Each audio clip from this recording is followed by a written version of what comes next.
Magandang umaga sa inyong lahat. Malugod na pagtanggap sa St. Joseph Parish, Gagalangin, sa ika-6 ng umagang banal na misa sa pagdiriwang ng liturhiya ngayong Huwebes ng ika-9 na linggo sa karaniwang panahon. Tumayo po ang lahat at tayo'y makiisa sa banal na misa na pamumunuan ng ating kura paroko, Reverendo Padre Douglas D. Badong.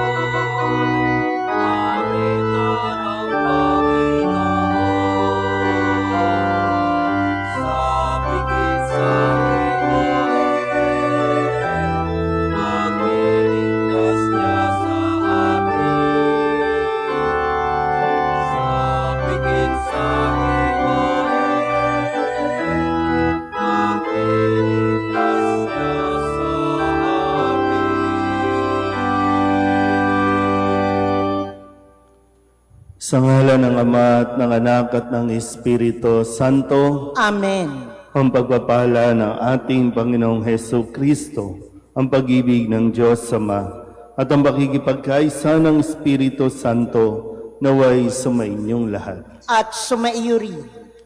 Mga kapatid, aminin natin ang ating mga kasalanan upang tayo'y maging marapat gumanap sa banal na pagdiriwang. Inaamin ko sa mga pangyarihang Diyos at sa inyo mga kapatid, na lubha akong nagkasala sa isip, sa salita at sa gawa, at sa aking pagkukulang. Kaya'y sinasamo ko sa mahal na Birheng Maria, sa lahat ng mga anghel at mga banal, at sa inyo mga kapatid, na ako'y panalangin sa Panginoong ating Diyos. Kawaan tayo ng makapangyarihang Diyos, patawarin tayo sa ating mga kasalanan at patnubayan tayo sa buhay na walang hanggan. Amen. Panginoon, kaawaan mo kami. Panginoon, kaawaan mo kami. Kristo, kaawaan mo kami. Kristo, kaawaan mo kami. Panginoon, kaawaan mo kami. Panginoon, kaawaan mo kami. Manalangin tayo. Ama naming makapangyarihan, ang iyong paglingap ay di nagkukulang sa iyong pagsubaybay sa tanan. Iniluluog naming iyong pawiin ang tanang makapipinsala sa amin at iyon nawang panatilihin ang pakikinabangan naming walang maliw sa pamamagitan ni Hesus Kristo kasama ng Espiritu Santo magpasawalang hanggan. Amen.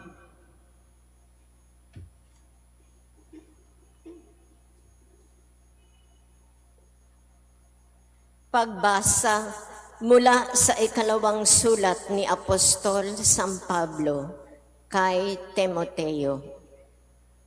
Pinakamamahal, alalahanin mo si Jesucristo, ang nagmula sa angkan ni David at ang muling nabuhay. Ito ang mabuting balitang ipinangangaral ko, ang dahilan ng aking pagdurusa hanggang sa magapos na tulad ng isang salarin. Ngunit hindi maigagapos ang salita ng Diyos. Pinagtitiisan ko ang lahat ng bagay alang-alang sa mga hinirang ng Diyos upang magtamo rin sila ng kaligtasang mula kay Kristo Jesus at ng walang hanggang kaluwalhatian. Narito ang kasabihang mapananaligan. Kapag tayo'y namatay, nakalakip ni Jesucristo, walang salang mabubuhay na kasama niya tayo. Kung tayo man ay magtiis ng hirap sa mundong ito, maghahari naman tayong kapiling ng ating Kristo.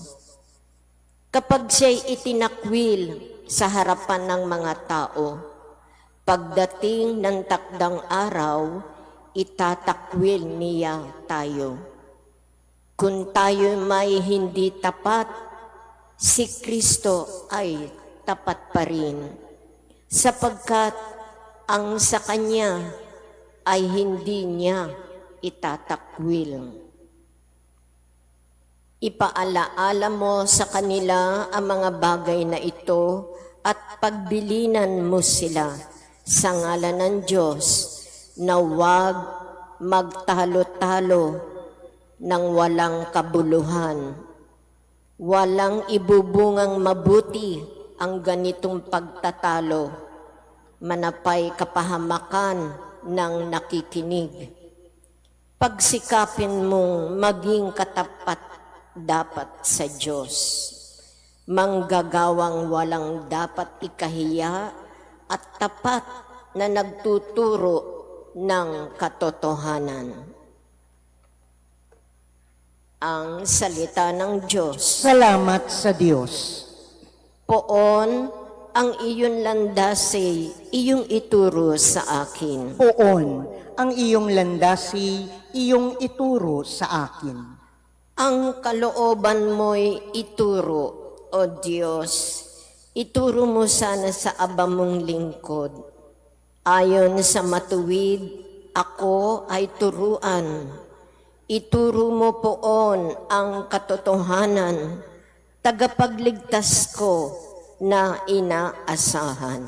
Poon, ang iyong landasi, iyong ituro sa akin. Mabuti ang poon at makatarungan sa mga salari, guro at patnubay.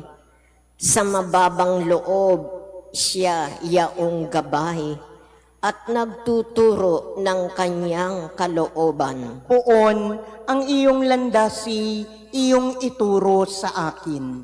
Tapat ang pag-ibig, siyang umaakay sa tumatalima sa utos at tipan. Sa tumatalima, siya'y kaibigan at tagapagturo ng tipan niyang banal.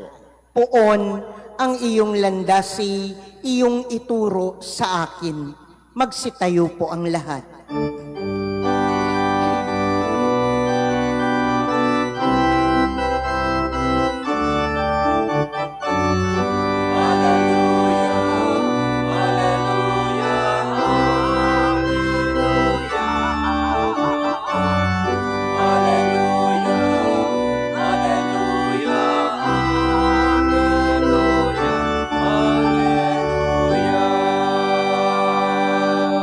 Si Kristo ay nagtagumpay, nalupig ang kamatayan, nagniningning ang pagkabuhay.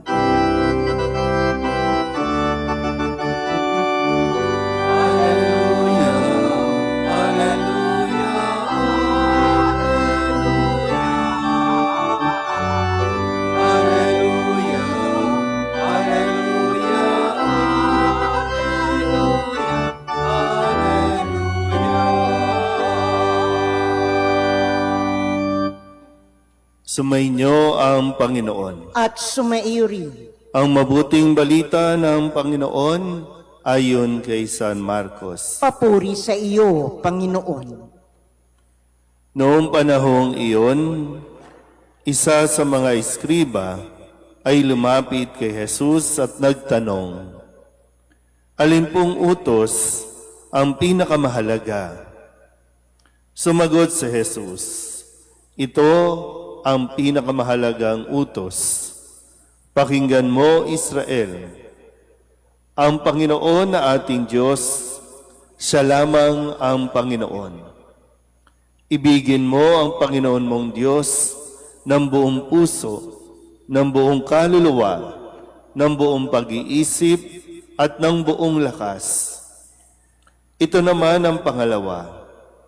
Ibigin mo ang iyong kapwa gaya ng iyong sarili. Wala nang ibang utos na hihigit pa sa mga ito."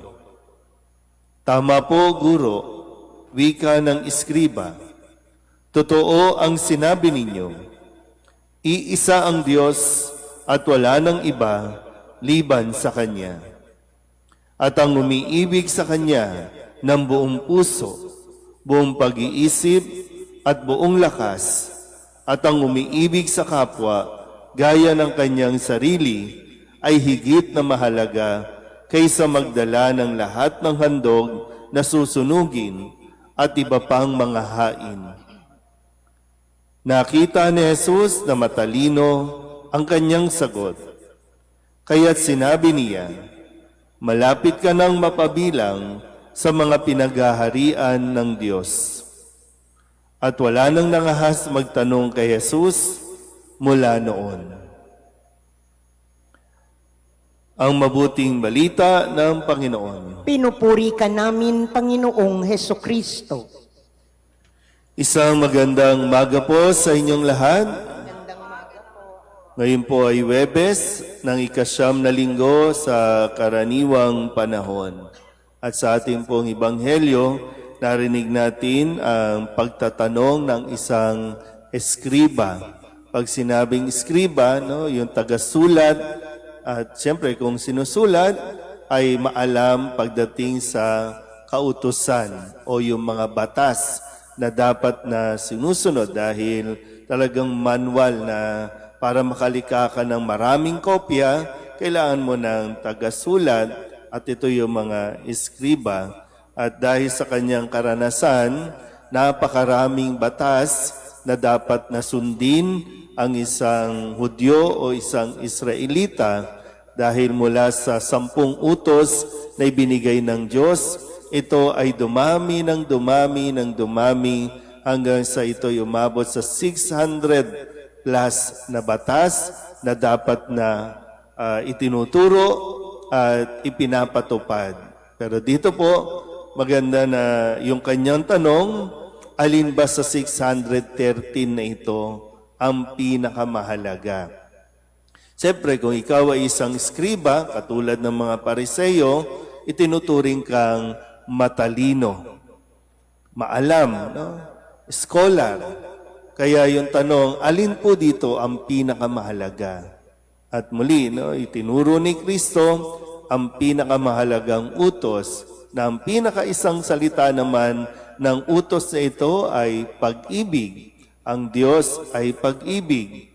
Kaya muli, no, ang pinakamahalagang utos, ibigin ang Diyos.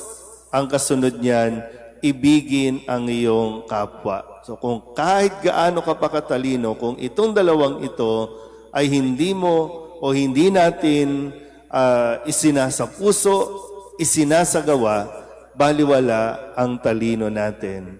At kapag, kumbaga, no, ang talinong ito ay nanggagaling mismo sa Diyos. So kung ang talino ng isang tao ay base lamang sa batayan o standard ng mundo, wala talagang mangyayari sa atin. Magkakagulo lang tayo. At kung ipipilit lang natin yung ating pong sariling talino, kaguluhan ang dulot niyan. Kaya nga sabi sa sulat ni San Pablo kay Timoteo, na noon ay isang obispo na kanyang sinusulatan at pinapaalalahanan habang siya po ay nakabilanggo, sinulatan si Timoteo at pinaalala na ito yung kanyang bilin na wag silang magtatalo-talo sa walang kabuluhan dahil wala itong maibubungang mabuti. Ano ba mga pinagtatalunan natin minsan? Yung i-insist natin kung ano yung alam mo at kumpara sa kung ano alam niya. Ngayon, ano bang pinagtatalunan? Lagi na lang tungkol sa batas, tungkol sa articles, tungkol sa rules. Na yung mga rules, may kanya-kanya na silang interpretasyon. Kaya ngayon, nagkakagulo ulit tayo. Nakakailang teleserye na tayo sa Senado, sa Kongreso, dahil lang sa mga rules. Babasahin ng rules number ganito, kukontrahin ng rules number na ganito, at sinong nahihirapan? Taong bayan. Meron ba talagang 12? Meron ba talagang dapat 13? Ayon din sa mga rules. Nagkakagulo sila. Sa sobrang talino nila, sila mismo naguguluhan. Pero sino ang naghihirap? Ayan, taong bayan. Kaya sabi ko, kahit gaano ka katalino, kung wala ka rin naman pag-ibig, baliwala yan. Mauuwi lang sa pasikat, mauuwi lang sa payabangan. So, hindi ka madadala ng talino na yan sa langit. Kaya nga sabi ni Kristo sa nagtanong sa kanya, hindi ka malayo sa paghahari ng Diyos dahil alam mo ang batas, alam mo ang utos na ibigin ng Diyos higit sa lahat. At pangalawa, ibigin ng kapwa gaya ng iyong sarili. Amen.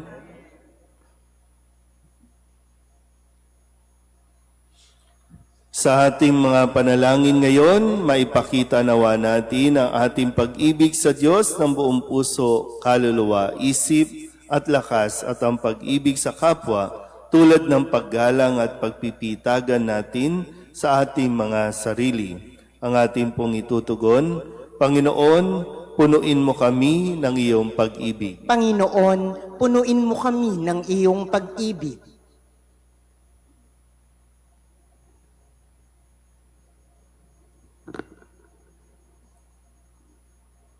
Ang simbahan naway hindi tumigil sa pagpapahayag na nasa puso ng Ebanghelyo, ang pag-ibig sa Diyos at ang pag-ibig sa kapwa. Manalangin tayo sa Panginoon. Panginoon, punuin mo kami ng iyong pag-ibig. Sa mga tinanggalan ng karapatan, mga itinataboy at mga walang nagmamahal, naway hindi natin makaligtaang ipadama ang ating habag sa kanila. Manalangin tayo sa Panginoon. Panginoon, punuin mo kami ng iyong pag-ibig. Tayo naway makitungo sa ating kapwa na may kabutihang loob at paggalang. Manalangin tayo sa Panginoon. Panginoon, punuin mo kami ng iyong pag-ibig. Tayo naway magkaroon ng higit na malalim na pagkalinga sa mga may sakit, mga matatanda, sa pamamagitan ng banayad na paghaplos ng Espiritu Santo. Manalangin tayo sa Panginoon. Panginoon, punuin mo kami ng iyong pag-ibig. Upang mamayani ang kapayapaan sa gitnang silangan at sa buong mundo, at ipagadya nawa ang sangkatauhan sa karahasan, kasakiman, at pang-aabuso ng kapangyarihan na nagdudulot ng paghihirap at kamatayan sa marami. Manalangin tayo sa Panginoon. Panginoon, punuin mo kami ng iyong pag-ibig. Upang ang lahat ng mga nagdurusa dahil sa kalupitan ng digmaan ay daglian ng makaranas ng kapayapaan at mabuhay ng may kapanatagan at kalayaan. Manalangin tayo sa Panginoon. Panginoon, punuin mo kami ng iyong pag-ibig. Ang ating mga mahal na yumao, naway dalhin ni Kristo sa kanyang walang hanggang kaharian. Manalangin tayo sa Panginoon. Panginoon, punuin mo kami ng iyong pag-ibig. Dilog din natin sa Panginoon ang ating mga personal na kahilingan at mga panalangin para sa ating mga pamilya, kasama din ang kahilingan ng mga nanonood sa online. Lahat ng mga misang pasasalamat, special na intensyon, agarang paggaling ng mga may sakit, ang lahat ng mga kaluluwa na inihiling na ipagdasal sa misang ito. Ang lahat ng ito inihiling namin sa ngalan ni Kristong aming Panginoon. Amen.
Manalangin kayo mga kapatid upang paghahain natin ay kalugdan ng Diyos amang makapangyarihan. Tanggapin nawa ng Panginoon itong paghahain sa iyong mga kamay, sa kapurihan niya at karangalan sa ating kapakinabangan at sa buong sambayanan niyang banal. Ama naming lumikha, sa iyong katapatan kami nagtitiwala. Ngayong ang mga alay ay aming inihahanda at inihahain dito sa banal mong dambana. Sa kagandahang loob mong sa aming dumadalisay, kami naway makaganap ng may malinis na kalooban sa paglilingkod namin sa banal na pagdiriwang sa pamamagitan ni Jesucristo kasama ng Espiritu Santo magpasawalang hanggan. Amen. Sumainyo ang Panginoon. At sumaiyo rin. Itaas sa Diyos ang inyong puso at diwa. Itinaas na namin sa Panginoon. Pasalamatan natin ang Panginoong ating Diyos. Marapat na siya'y pasalamatan. Ama naming makapangyarihan, tunay ngang marapat na ikaw ay aming pasalamatan sa pamamagitan ni Jesucristo na aming Panginoon. Utang na loob ang nagbubunsod upang gunitain ang kamatayan niya para kami buhayin. Pagtitiwala ang sanhi ng ligayang di malilimot sa pagkabuhay niyang sa aming kaloob. Pag-asa ang dahilan ng pagiging handa para sa pagbabalik niyang totoong dakila. Kaya kaisa ng mga anghel na nagsisiawit ng papuri sa iyo nang walang humpay sa kalangitan, kami nagbubunyi sa iyong kadakilaan.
Ama naming banal, ikaw ang bukal ng tanang kabanalan.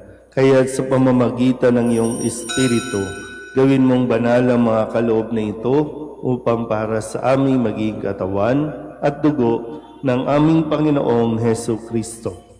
Bago niya pinagtiis ang pusang loob na maging handog, hinawakan niya ang tinapay, pinasalamatan kaniya, pinaghati-hati niya iyon, iniabot sa kanyang mga alagad at sinabi, "Tanggapin ninyong lahat ito at kanin, ito ang aking katawan na ihahandog para sa inyo."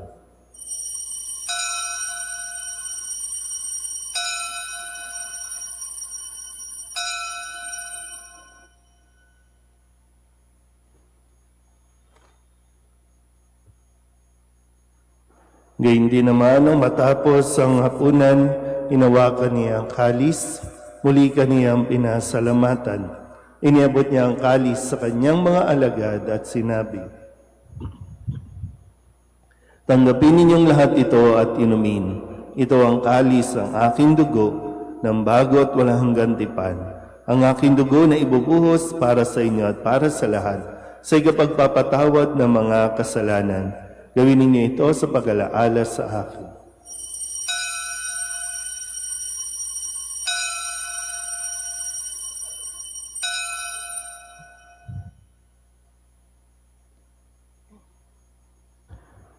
Ipagbunyi natin ang misteryo ng pananampalataya. Si Kristo'y namatay, si Kristo'y nabuhay, si Kristo'y babalik sa wakas ng panahon. Ama, ginagawa namin ngayon ang pag-alaala sa pagkamatay at muling pagkabuhay ng iyong anak.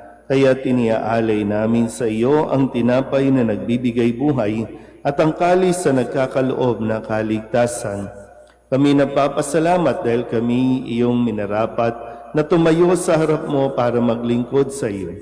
Isinasamo namin kami magsasalo-salo sa katawan at dugo ni Kristo ay mabuklod sa pagkakaisa sa pamamagitan ng Espiritu Santo. Amalingapin mo ang iyong simbahang laganap sa buong daigdig. Puspusin mo kami sa pag-ibig kaysa ni Leon na aming Papa at ni Jose na aming Obispo at ng Tanang Kaparian. Alalahanin mo rin ang mga kapatid namin na himlay na may pag-asang sila'y muling mabubuhay, gayon din ang lahat ng mga pumanaw. Kawaan mo sila at patuloyin sa iyong kaliwanagan. Kawaan mo at pagindapating kaming lahat na makasalo sa iyong buhay na walang wakas.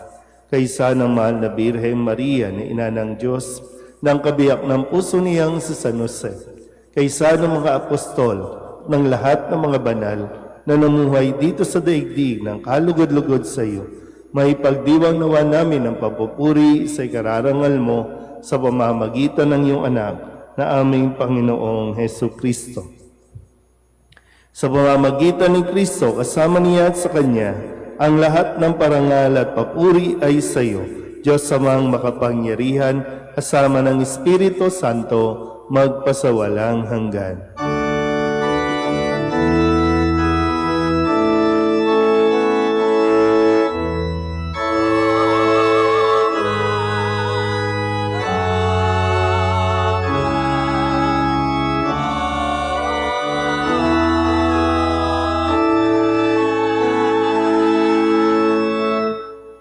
Sa tagubili ng mga nakagagaling na utos at turo ni Jesus sa Panginoon natin at Diyos, ipahayag natin ang lakas loob.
Hinihiling namin kami iadya sa lahat ng masama, pagkalooban ng kapayapaan araw-araw, iligtas sa kasalanan at tilayo sa lahat ng kapahamakan, samantalang aming pinananabikan ang dakilang araw ng pagpapahayag ng tagapagligtas naming sa Yesu Kristo. Sapagkat iyo ang kaharian at ang kapangyarihan at ang kapurihan, magpakailanman. Amen. Panginoong Heso Kristo, sinabi mo sa iyong mga apostol, kapayapaan ang iniiwan ko sa inyo, ang aking kapayapaan ang binibigay ko sa inyo. Tunghayan mo ang aming pananampalataya at huwag ang aming mga pagkakasala. Pagkalooban mo kami ng kapayapaan at pagkakaisa ayon sa iyong kalooban, sama ng Espiritu Santo, magpasawalang hanggan. Amen. Ang kapayapaan ng Panginoon ay laging sumainyo. At sumaiyo rin. Mabigayin tayo ng kapayapaan sa isa't isa. Kordero ng Diyos na nag-aalis ng mga kasalanan ng sanlibutan, maawa ka sa amin. Kordero ng Diyos na nag-aalis ng mga kasalanan ng sanlibutan, maawa ka sa amin. Kordero ng Diyos na nag-aalis ng mga kasalanan ng sanlibutan, ipagkaloob mo sa amin ang kapayapaan. Ito ang kordero ng Diyos. Ito ang nag-aalis ng kasalanan ng sanlibutan. Mapalad ang mga inaanyayahan sa kanyang piging. Panginoon, hindi ako karapat-dapat na magpatuloy sa iyo, ngunit sa isang salita mo lamang ay gagaling na ako.